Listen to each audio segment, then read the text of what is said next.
Welcome to Whitetail Rendezvous, hosted by Bruce Hutchin. I'm so happy you've joined us today, and you're going to find out a lot about whitetail hunting on the show. This is Whitetail Rendezvous, episode number 365. We welcome back Frank McDonough. This is Frank McDonough, part 2 of Online Archery Challenge.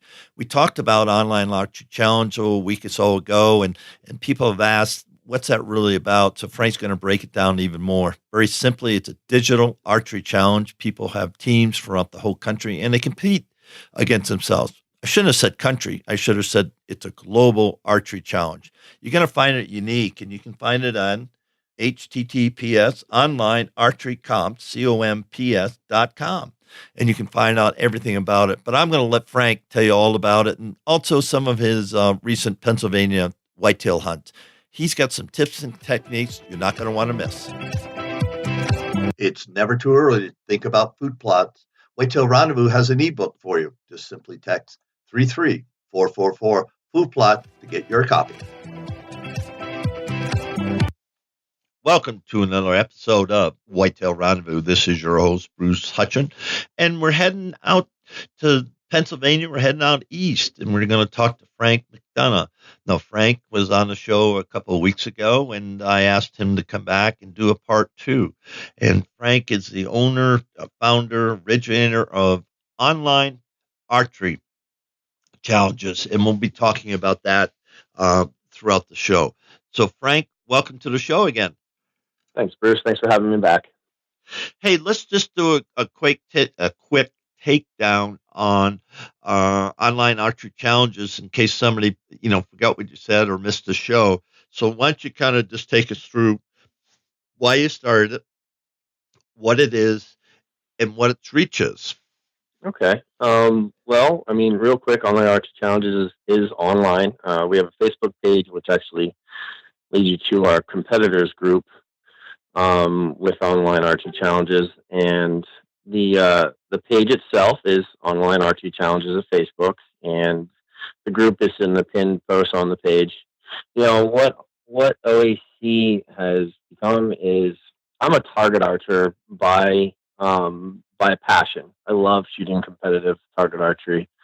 I'm a scholastic 3D coach, regional coordinator here in southeastern PA. And a lot of my time every single week, 2 days a week, goes into, I have about 15 to 20 kids from 3rd grade to 12th grade that I work with twice a week. And O.A.C turned into a real life competition kind of opportunity, and to grow kind of competitive archery and mesh the two entities of bow hunters and target archers. So I created this Online Archery Challenge thing, and it kind of started out with just some friends, and 3 years later, we're thousands of members deep, and we do like 7 shooting challenges per year, and, it's introducing a lot of new people to the world of target archery, more so than target archers. Most target archers are bow hunters that I've found, except for, younger kids and stuff, or parents who are looking for an activity for their kids to participate in. But in O.A.C, I have dozens and dozens and dozens of bow hunters that knew nothing about target archery. They didn't know what a Vegas round was. They don't know, about some of the bigger shoots that we host in our country, like the World Archery Festival, which is the Vegas shoot, the Lancaster Archery Classic. And these just, we're just growing the sport and educating people along the way. Now, again, how would somebody get involved? They've heard about it from the show, and they say, I'm interested in that. What's their next step? Next step, just you can visit the Facebook page or just look up our competitors group, and it says, you just do a Facebook search for Online Archery Challengers. You'll see competitors group, join the group, and it's real simple. First of all, it's free, and then second of all they have to do is post a video stating who they are, where they're from, and typically the people are showing off their bows and what they shoot, and that they want to join a team. There's teams looking for people right now. 15-man, I take that back, 15-person rosters, and we I have to do that because we have two all ladies teams that are spread throughout the nation. So, I mean, you gotta give homage where it's due because the ladies are killing it right now with their target archery and stuff because they get points for shooting in leagues. They get points for going and shooting club 3D shoots, stuff like that for their team. So, it's simple. Post a video, say, and show a valid hunting license. That's the other thing that we do is to because we give points for people who harvest animals for your team, but you have to show that you did it legally. There has to be, and it's so easy to just screenshot game laws or show confirmation of a tag if it's an animal that had to be tagged and stuff like that. So we try to promote ethical. It's all ethical. If you can't show that you did it lawfully, obviously you don't get points. And number one, number two, I've already booted two people from the competition because they decided to do something that was outside of the laws of ethics. Let's just put it that way. Well, good for you, and props to everybody. You said last time we talked that you are global, so let's talk about why somebody in Malaysia or Australia would be interested. Well, because it applies. I mean, archery is global, and it's in Scotland. I'm going to give a shout out to Rod Groom. He's over in Scotland. They don't hunt there, and field archery is super popular. 3D archery is super popular, and he shoots competitively, and that's all he does. But by participating in O.A.C., he's contributing to Team APA. He's a huge points provider for their team. And Rod's he's a phenomenal target shooter. He's a little bit of a sniper when it comes to a bow. I mean, the guy he's accurate. He's got a refined shot, and he's got nerves of steel because he shoots on camera all the time, and he does a lot of his shooting, on live feed during the group, and you can't duplicate that. And sometimes traveling to shoot against others or with others just isn't the option. How many of us out there can travel unless you're getting paid, to go travel to all these shoots and represent a company or something like that? O.A.C provides you an opportunity to shoot, represent a team, and combine hunting and target archery, and have fun with it for relatively little to no cost. I mean, some guys are buying targets, which are necessary for some of the shooting challenges from one of our sponsors, but it gives another opportunity to make sure that the word of archery, the sport of archery and bow hunting is spread, in a ethical and responsible and competitive manner. Well said. And then one more time, if somebody listening to the show is interested in getting involved, how do they do it? Simply go to our Facebook page, Online Archery Challenges, look at the pinned post, or just search for Online Archery Challenges and join the group. It's really that easy. We do have a website. It's www.onlinearcherycomps.com. Find us there also. All the information spelled out. So it's really pretty easy to find. Well, and that's, I just, last time we talked, I marveled about what you were doing and how you were doing it. And it's just amazing in the digital world how you can build community. And that's what I look at Online Archery Challenges. You're building community globally, yet most people will never meet each other. And 100% correct. What a wonderful thing, and props to you and your crew over there for stepping out and doing that, because I see a huge future for you guys, and hopefully down the road we can figure out how Whitetail Rendezvous can help you grow. Let's switch it up and talk about being a 365-day-a-year hunter. What does that mean to you? Well, that's where the competitive archery comes in. I mean, and obviously one of the reasons O.A.C was created, because O.A.C has shooting involved year round, and that's what we're pushing more and more bow hunters to do, is that it's not really acceptable, or for too long was considered acceptable, to pick the bow up 2 months, 3 months prior to the season, and for some maybe even less, to try to go out and harvest an animal. That's just not an ethical way to be, and that's not what we want. What we say, there's 10% anti-hunters, 10% hunters, and it's the other 80% that we have to try to paint a positive picture for. So we want to make people realize and kind of reinforce the hunters that you got to get out there and shoot. Well, I mean, I shoot competitively all year round, except for during whitetail season.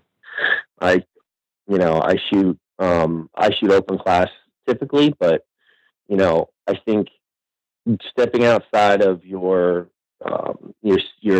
box and shooting more competitive archery, whether it's a bow hunter setup with fixed pins and shorter stabilizers, or if it's open where you're shooting scopes and all kinds of stuff, whether it's shooting 3D, shooting field, shooting indoors, outdoors, shooting in a competitive format just reinforces the muscle memory that's going to transfer over to the tree stand. There is no, I don't care what, your theories are or what devices that you use on your equipment, there's no replacement for pure unadulterated practice and practicing right with maybe a coach, or to make sure that your form is on point, because when that happens, that's what takes over when you're standing in a tree stand. What else do you do to be a 365 hunter? Practice, practice, practice. I get that. And when I used to shoot 3 arrows every day I was home. I used to travel corporate America, so I was on the road Monday through Thursday. But if I was home Friday, Saturday, Sunday, and Monday, I would I just shoot 3 arrows in my backyard, 20 yards. And it wore out the center of the target. So then you have to go to a different. Then you have to go to a different dot. But saying that, what other things do you do to prepare your land, to prepare your gear? Well, I mean, from shooting, I think I think there's multiple ways to dissect that. But from a shooting aspect, one of the things that I do is I shoot long distance, much longer than I would shoot at an animal typically in the field.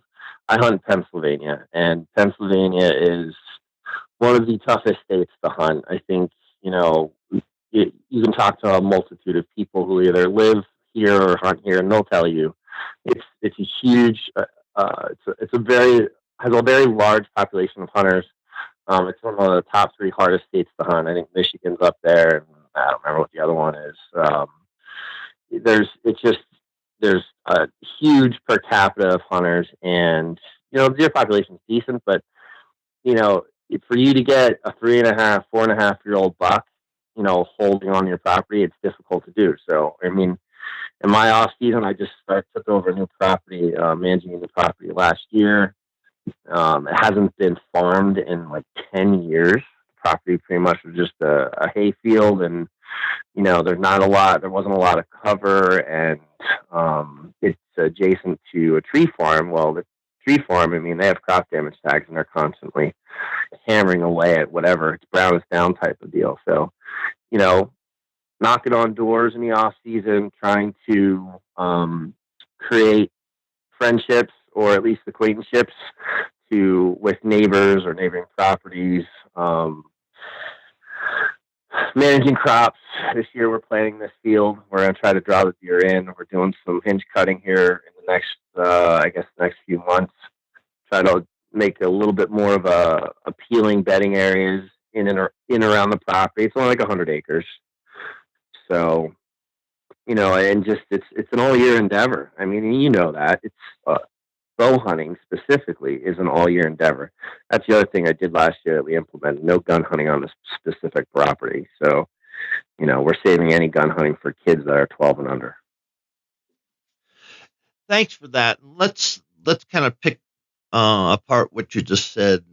And right now, folks, is the best time to do 2 things. One, get to know your neighbors, even if you've never talked to them, even if, every gun season, all you hear is shooting from there, and they're shooting whatever deer they want to shoot, and you're trying to grow your herd.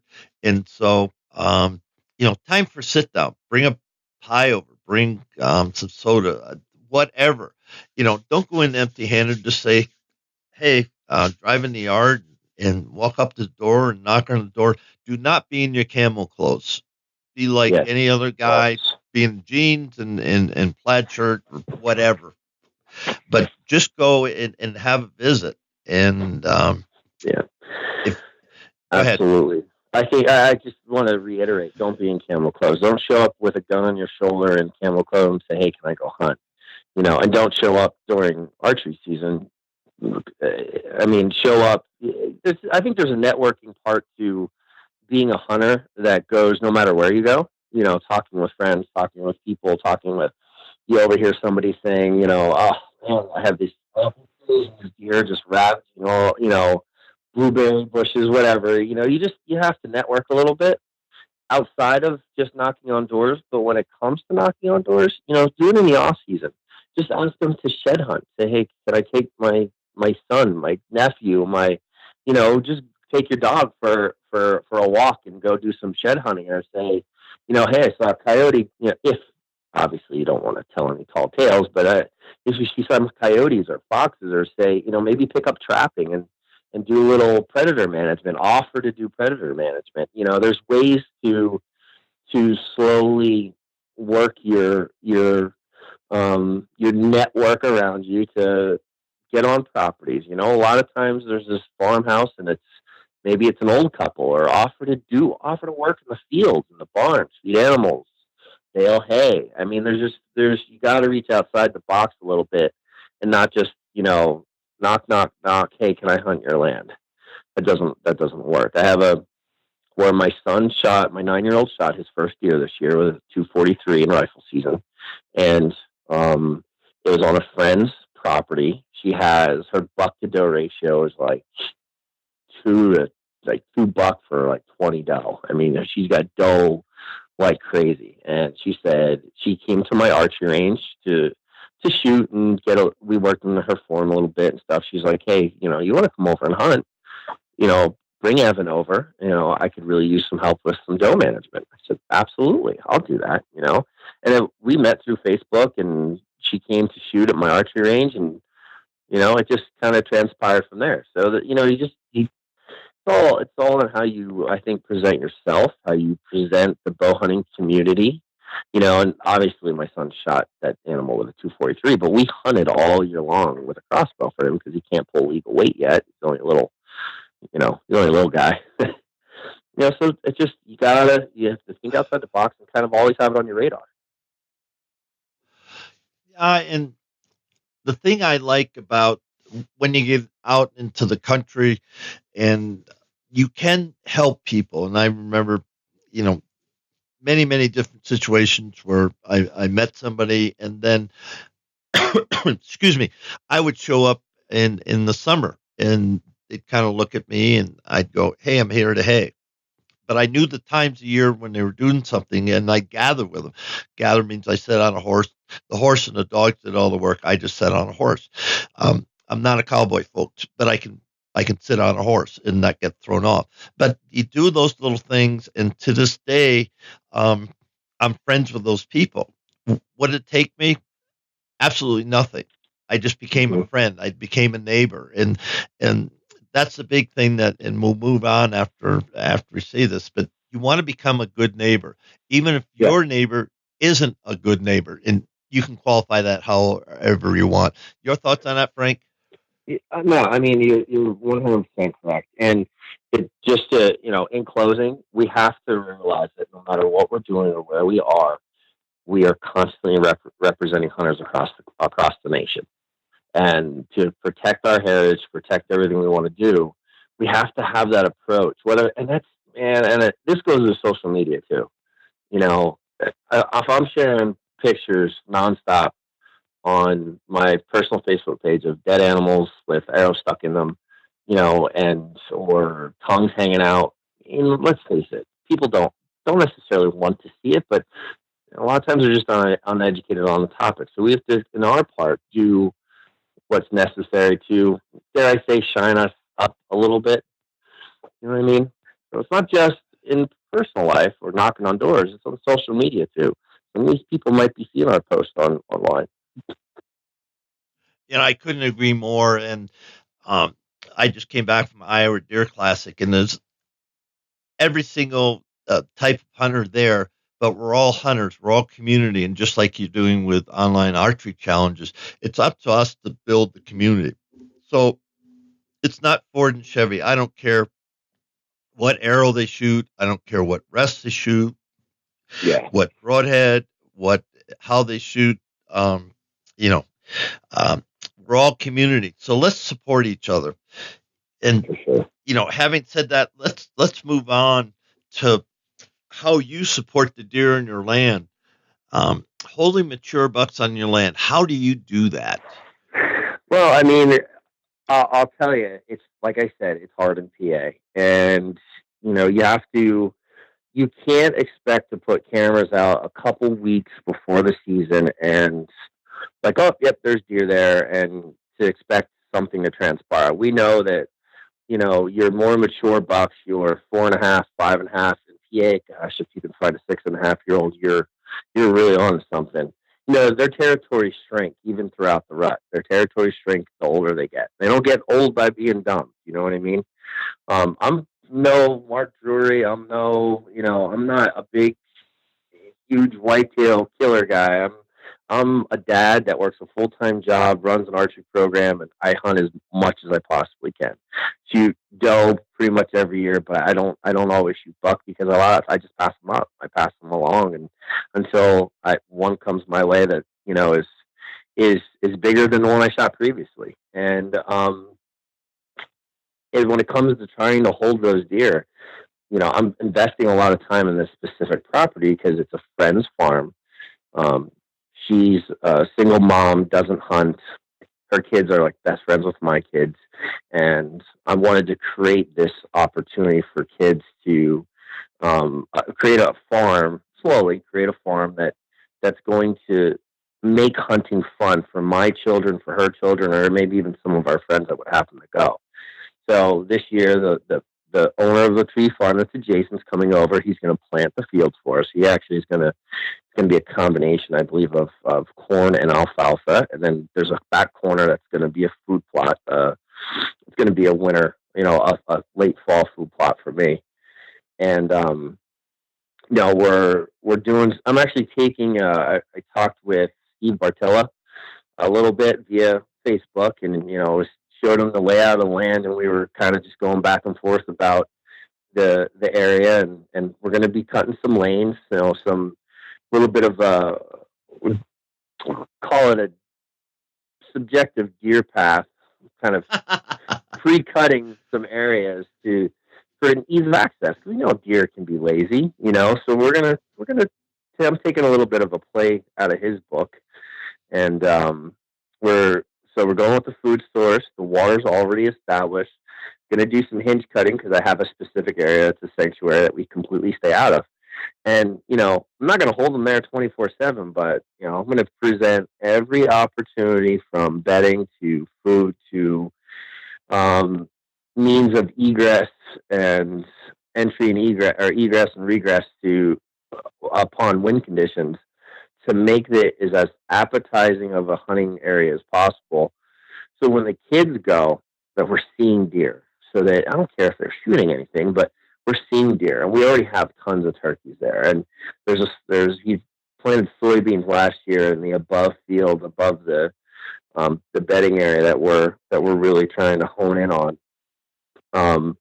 So it's not a big, huge private land property, but it's virtually been untouched and unmanaged, and trying to go with some of the things I learned from guys like Rod White, guys like Steve, Don Higgins, Mark Kenyon, who's I've been following and talking with, periodically via social media. We've never met, just, trying to implement some of the things that I know others are doing, and talk to the guys who really know what they're doing, and get their feedback and try to implement it on my own property. Difference being, and I have to say this, hunting bucks in PA is not the same as hunting bucks in Iowa and even Ohio. And, some of the big buck states that are out there. The PA is different. You're not gonna slam horns together and rattle in 4.5, 5.5 year olds every time you're out. It's just not. Chances are, you start slamming horns together, you could send them away. You will rattle in some, but you're not. Those big. You see some of the TV shows kind of are a little bit misleading. In the Northeast, you take a big set of 150-inch antlers and you start slamming them together. You're not going to see a buck because they're like, I am not going anywhere near that. It's just PA's different. In my experiences, I should say. You definitely can grunt. You're not going to use those big growling grunt, like you see on some of the infomercials and stuff like that. I haven't had any success with that. Maybe I got some learning to do myself, but everything's a little bit more subtle. What I found in Pennsylvania, you're not slamming horns. You're not big, huge growling grunts. I have snortweeze bucks in that I have done, but snortweeze isn't always necessarily an indication of size. It's just an indication of demeanor. So, that's kind of where I'm at. That's where I'm at for this season. Going forward, I've got trail cameras out for April and kind of just monitoring the population. You mentioned a couple little nuggets. One, hinge cutting. Now, as I understand it, you hinge cut in and around bedding areas to give it more cover. Then Right. The other thing is you hinge cut. It's just like trapping to funnel the deer where you want them to go. What's your understanding about hinge cutting?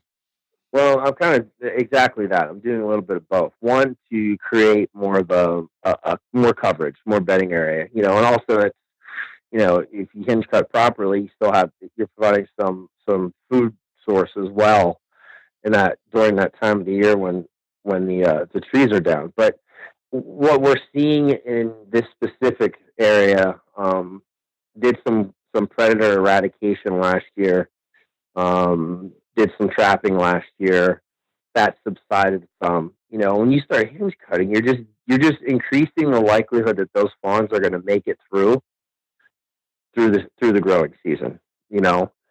So I'm more concentrating on creating safe havens, and then also, like I said, we agreed about the kind of a funneling deer.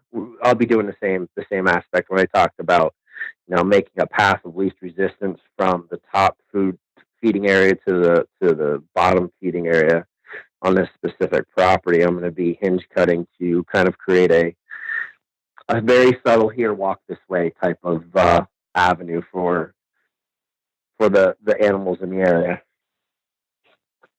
So. And folks, what we're talking about really does work. There's plenty of articles out there, YouTube, whatever. So if you're not doing these two things to help, one, create shelter, create security, and the other thing is to funnel your deer. I was talking to somebody at the Iowa Deer Classic about using Egyptian grasses to build a border around his food plots. Yep. And you'd be amazed. He said once they get inside their little cubby. Now these are microplots. These aren't 5-acre plots. These are microplots. But once the deer get in there, they really settle down. And guess what? Your tree stand, you can shoot. You're way above that Egyptian, and so the deer are calm and they're not all wigged out. And it also helps with predation. Because sometimes they have two steps and they're in cover. Your thoughts on that? Yeah, I haven't done that. I know people or have followed people who implemented that, and I will mention Mark Kenyon again from Wired to Hunt. He did some efforts on that, and I follow Mark's information, frequently because I use one of his videos specifically in my bow hunting archery course at Penn State University. And he did something similar to that. I haven't had the opportunity to get that far. This property's not quite there yet, but it's something that's kind of on the to-do list in the future, or if another area presents the the right, dynamic. We in my area, I live in the hard coal region of Pennsylvania, so our dirt, our soil can be a little stingy at times. It takes a lot. It takes a lot of soil testing and stuff like that. And, to get we have a lot of coal. We got coal region bucks up here. They live on top of coal mountains. Hey, while we're at it, some props to Mark Kenyon, um, Dan Johnson from Nine Figure Chronicles, who also is the co-host of Wired to Hunt. If you're not listening, if you're not following Mark Kenyon and Dan Johnson, you ought to, because they have excellent content. And every time you read their blog, listen to their podcast, you're going to learn something. And absolutely, I agree 100%. I've been following Mark and Dan since before Jawbreaker. Remember, did you ever see his little documentary on the deer named Jawbreaker? No, I have not. If you get a chance, watch it. But I actually utilize that video and in my class, and I've been following Mark since probably somewhere near the beginning of Wired to Hunt. I'm not sure, and we've gone back and forth, online. I've participated in the 100% Wild, or he had prior to 100% Wild. It was Whitetail Q&A, I think. Back and forth. We've never met, and I've never talked to him on the phone. We're just, so Facebook friends, I guess you could say. But I do trust, a lot of what the content they're putting out. I absolutely trust it, share it. Same with the stuff that you're putting out, Bruce. Same principle. I mean, when you're putting good content out there, it deserves to be known and shared, and make sure that we're pointing people in the right direction. Thank you.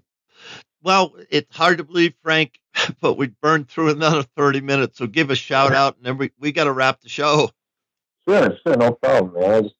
I just want to give a shout out to some of our sponsors at O.A.C, if that's okay. Sure. The mic's yours. Big shout out to T-Force Outdoor Products. They're our title sponsor for O.A.C. They're a camo company that has supported me for the last 2 years, and they do a lot of good things. They're definitely a company by hunters that makes products for hunters. Shout out to Nice Targets, Jim Stroller over at Nice Targets, and they support us unconditionally because they provide amazing deals for all of the competitors at discounted prices and ship their targets literally all over Canada and North America. So definitely a big shout out to them. And those targets are like indestructible. Those things last indoors, outdoors. It doesn't matter.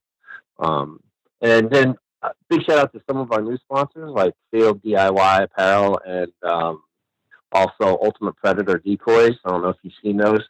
I have one coming here shortly. I'll try to use one for turkey season if at all possible. But I'll tell you what, Ultimate Predator makes some pretty amazing stuff. And if you look at the videos I got out there, I can't wait to get my hands on one of those. So, I mean, there's more and more people getting involved in O.A.C, and I definitely have to throw some homage to them because it means a lot that they support us.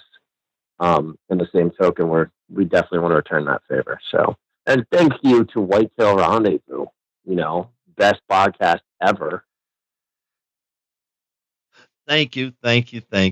So on behalf of thousands of listeners throughout North America, Frank McDonough, thank you so much. And folks, Online Archery Challenge, if you haven't signed up, if you shoot a bow, there's no reason why you don't get active in this. It's free. You compete with people around the world. You get your crew together and you go out and have some fun. And it's the digital world that's making a difference. Frank is building a huge community of like-minded people, guys and gals that love to shoot their bows. So again, one more time, his website is onlinearcherycomps.com. Yes. So Frank, thanks again, sir.